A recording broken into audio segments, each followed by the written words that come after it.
Suite à un forage, on sait qu'un terrain est considéré comme suit. Une couche de sable de 6 mètres d'épaisseur, humide sur les 2 premiers mètres, saturée en dessous par une nappe au repos dont le niveau phréatique se situe à 3 mètres de profondeur. Il y a une remontée capillaire de 1 mètre. Le poids spécifique des grains vaut 26 kN par mètre cube, tandis que l'indice des vides vaut 0,6. Une couche d'argile lumineuse de 8 mètres d'épaisseur caractérisée par un poids volumique sec de 15,5 kN par mètre cube. Un poids volumique saturé de 18 kN par mètre cube.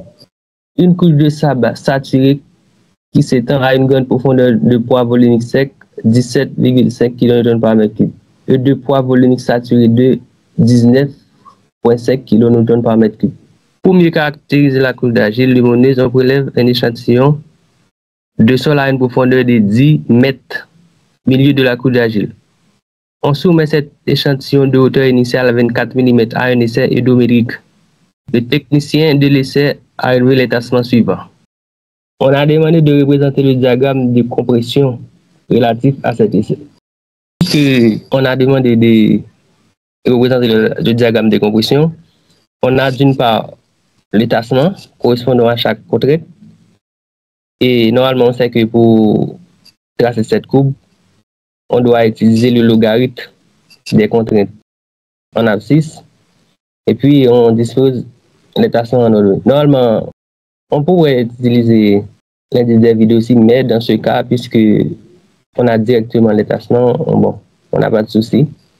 On a qu'à utiliser les tassements en ordonnée, puis le logarithme des contraintes en abscisse pour trouver la courbe. Et d'après ce qu'on a vu dans le cours, normalement, on parle de constante de gonflement et constante de compressibilité. Normalement, après avoir tracé la courbe, on aurait dû avoir deux parties.